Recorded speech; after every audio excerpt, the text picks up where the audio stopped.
Magandang araw po at magandang gabi sa mga nakakapanood dyan sa gabi. At welcome po dito sa AMV o Aboy Mix Video. Sa mga gusto po ng ganitong klaseng videos o mga talakayan, subscribe lang po tayo dito sa channel natin. So, ang topic po natin ngayon ay tungkol sa mundo. Kung ito nga ba ay bilog o flat. Dito sa videong ito, makikita natin kung sino ang mas may katwiran para paniwalaan. So, sama-sama po tayong matuto sa videong ito at makikita natin kung talagang kaninong katwiran yung ating paniniwalaan. So, wala naman tayong hinihintay na kaya panoorin na po natin ang videong ito. Tatalakayin po natin ngayon ay medyo maselat. At bakit? Sapagkat ito po ay patungkol sa dalawang uri ng paniniwala at siyempre kung kanino ka papanig. At kung ano man ito ay patungkol sa kung totoo nga bang bilog ang mundo o ito ay flat. Pero bago natin simulan ay intro muna tayo.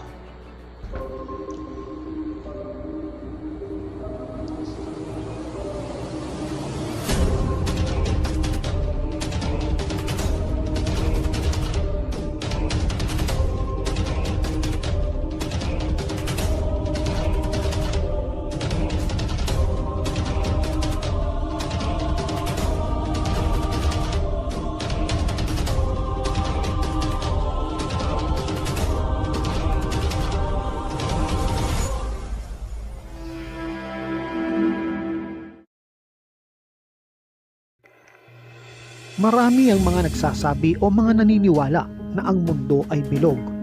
Ngunit marami rin ang naniniwala na ang mundo ay flat. Ngunit ano nga ba mga katotohanang sinasabi ng kalikasan at ng maging ng mga sinaunang aklat? Sa aklat ng Biblia sa Genesis chapter 1 verse 6 to 8 ng King James Version, ito ang nakasaad. And God said, "Let there be a firmament in the midst of the waters, and let it divide the waters from the waters.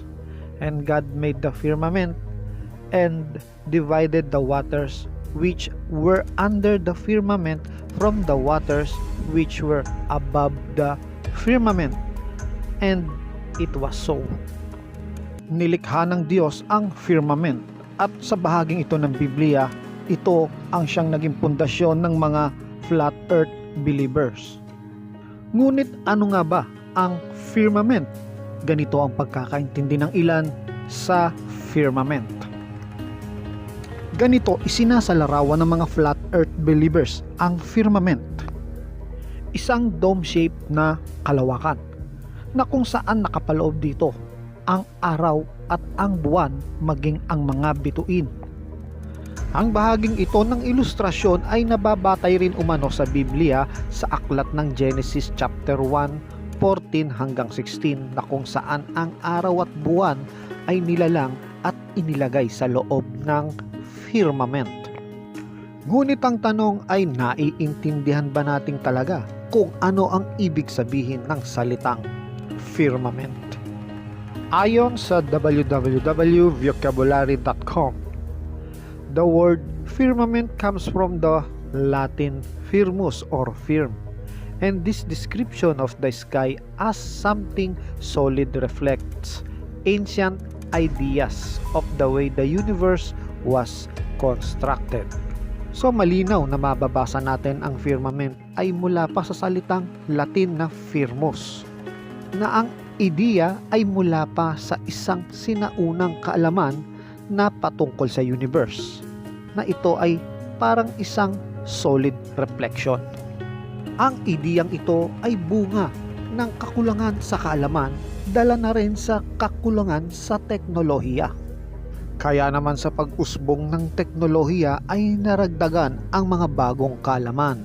Kaya naman ang konsepto sa firmament ay nagbago at tumutukoy sa ganito: isang kalawakan o universe na nasa makabagong konsepto ng firmament, na kung saan kayang-kayang ipaloob dito ang ating daigdig, buwan at araw, maging ang isang katulad ng buong solar system at maging ng mga galaxies.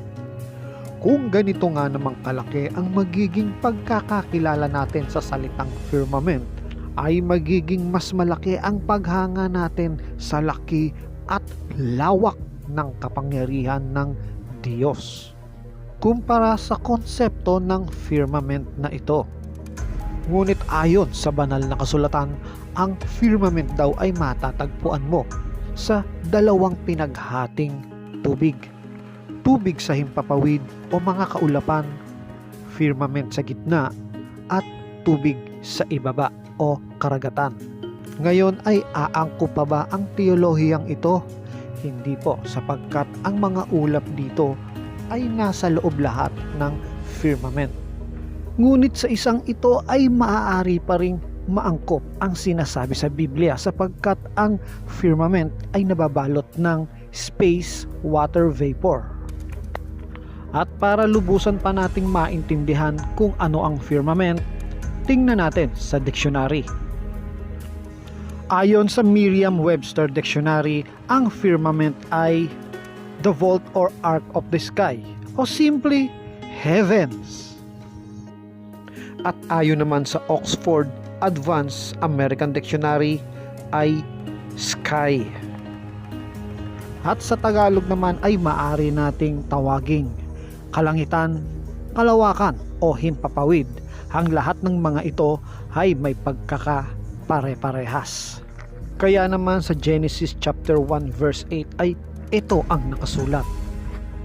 And God called the firmament heaven. Dahil dito ang mga bersyon ng Biblia ay naglagay ng mga kasing kahulugan o synonyms. From let there be firmament, ginamit din ang mga salitang let there be an expanse, space, something, horizon, huge space. At sa Tagalog ay magkaroon ng isang kalawakan. Ang firmament po kasi ay isang malalim na pananalita at luma pa. Kagaya ito ng salita natin sa Tagalog, yung datapwat, na hindi na halos ginagamit sa ngayon. Ngayon po ay pupunta naman tayo sa sistema ng araw at gabi ng flat earth. Sa principle ng flat earth, ganito ang nangyayari kung bakit nagkakaroon ng araw at gabi.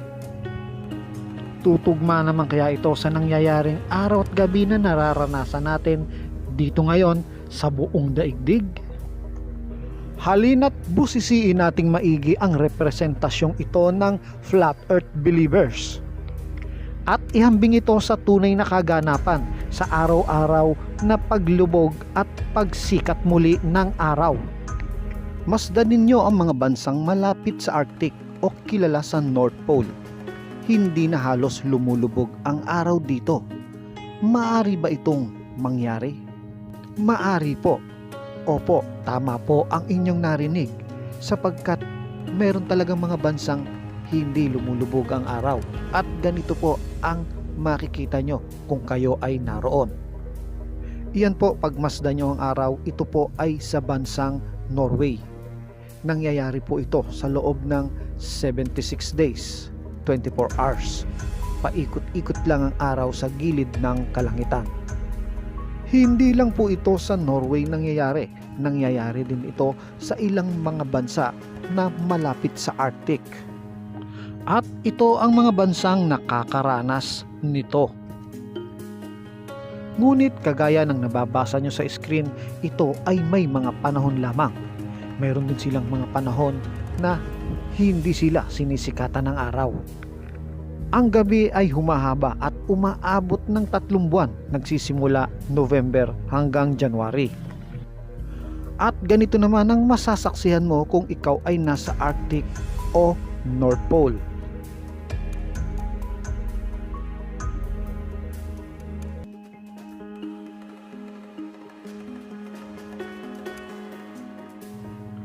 Pero teka, wala tayong magiging problema sa konseptong ito ng flat earth believers. Kung nangyayari ang pagsikat ng araw sa araw-araw o kaya naman hindi lumulubog ang araw sa loob ng mahabang panahon, kagaya ng nasaksihan nyo kanina. Ang kaso, gaya ng sinabi ko kanina, ang Norway po ay nagkakaroon ng napakahabang gabi na umaabot ng 3 buwan na kung saan ay hindi sumisikat ang araw. At sa pagkakataong iyon ay hindi na naaangkop ang teolohiyang ito, sapagkat kahit gumilid pa ang araw papunta sa gawing Antarctica ay magkakaroon pa rin ng araw at gabi sa Norway. Maliban na lang kung titigil ang pag-ikot ng araw doon sa kabilang bahagi kung saan hindi naaabot ng liwanag nito ang Norway. Hindi naman maaari yon sapagkat ang mga bansang malapit sa Ecuador na kagaya ng Pilipinas o mga tropical country ay araw-araw na nakararanas ng umaga at gabi. At lalo pang magiging palpak ang konseptong ito ng flat earth believers kung pumasok na ang usapin sa Antarctica. Sapagkat kung papaanong nararanasan ng Arctic o North Pole ang mga panahong hindi lumulubog ang araw ay gayon din naman sa South Pole o Antarctica. Nakararanas din ito na hindi lumulubog ang araw. Saksihan ninyo ang videong ito ng araw sa Antarctica na kung saan hindi rin ito lumulubog. Naalala ko tuloy ang sinabi ni Garduse nung nagpunta siya sa Antarctica para umakyat sa isang bundok. Nasa panahon na yon ay hindi nga daw lumulubog ang araw, na kahit alas 12 ng gabi ay tirik pa rin ang araw.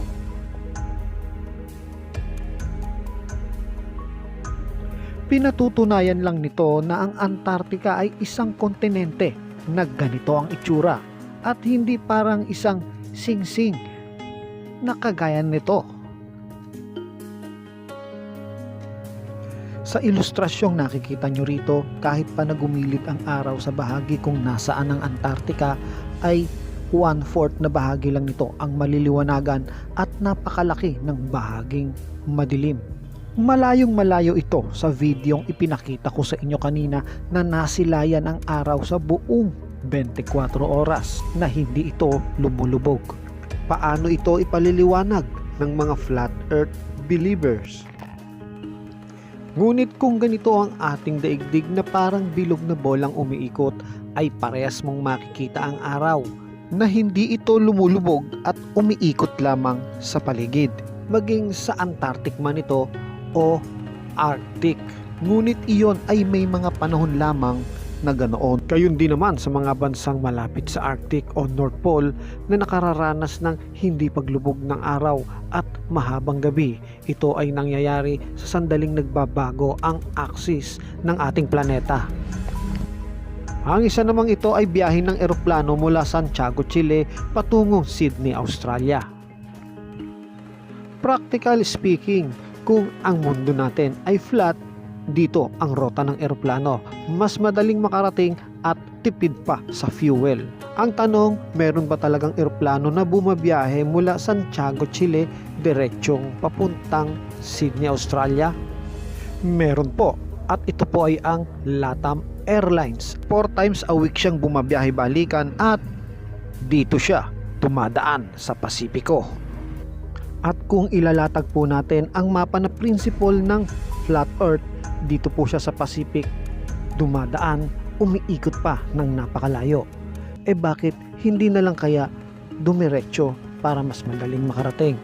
Ang sagot po dyan ay dahil nga bilog na parang bola ang ating mundo at ito ang pinakamalapit na path para bumiyahe ang isang eroplano na mula Chile papuntang Australia.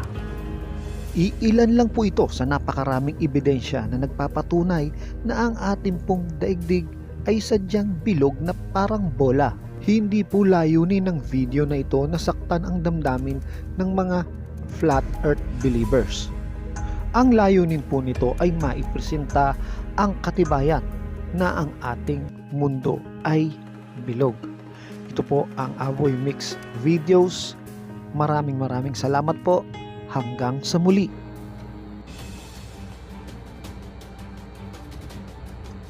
So, yun po, no? Base dun sa napanood nating video na talagang imposible na ang mundo ay flat. Kagaya na lang nung nakikitang documented na videos doon sa North Pole at saka sa South Pole, makikita nyo naman talaga dito na yung araw umiikot po siya at hindi siya lumulubog. Sa South Pole yun. At meron din nakikitang ganon sa North Pole. Ngayon, kung flat nga yung mundo at yung tinatawag nating yung Antarctica ay nasa dulo, ay hindi mangyayari itong ganitong klaseng video na parehas makikita mo yung araw na umiikot lang sa paligid at hindi lumulubog. So, isa pa yung itong kalaban ng NASA o ng US ay itong China. Ang China po ay meron silang sariling space station. At nakita talaga nila na bilog din ang mundo. Kung sana magkalaban ito, no? Sana sa paraang ito pwede nilang pasinungalingan at batuhin ng kasinungalingan itong NASA. So hindi po, no? Even sila alam nila na bilog ang mundo. Bakit po walang astronaut na naniniwalang flat ang mundo? Kasi po, una, maaaring ang paniniwala nila ay flat ang mundo, pero nung nakarating na po sila doon sa nakita nila yung ating Earth, doon nila napatunayan na ang mundo ay bilog. Kaya na-convert sila sa round Earth believer. Kaya wala akong astronaut na nagsasabing flat ang mundo. Ang nagsasabi lang na flat ang mundo, yung mga hindi pa nakalipad at dito lang nagsasagawa ng eksperimento sa lupa. So, yun po, sa mga flat earth believers, hindi po namin layunin na saktan ang inyong kalooban o paniniwala. Nirerespeto po natin yan, pero gusto lang po natin palabasan dito yung katotohanan na talagang ang mundo ay bilog. Kung sa Biblia po, sinasabi po kasi na ang araw ang umiikot sa daigdig. Natural po yon kasi hindi po maiintindihan ng tao noon na ang daigdig umiikot sa araw. Hindi po yan maiintindihan. Dahil ang araw, makikita nyo, siya yung gumagalaw. Ganon din ang buwan, siya yung gumagalaw. So, isusulat ang mga salita sa Biblia base sa nakikita na aktual. Mas makakagulo kasi kung sasabihin nila ang mundo ay umiikot sa araw. Dahil hindi pa yon maaarok ng katalinuhan ng tao nung mga panahon noon. Kaya yun po ang nakasulat sa Biblia. So, yun lang po. Sa mga susunod na video, abang lang po kayo dito sa ating channel at sama-sama tayong matuto. Hanggang sa muli po, ito po ang AMB Aboy Mix Videos.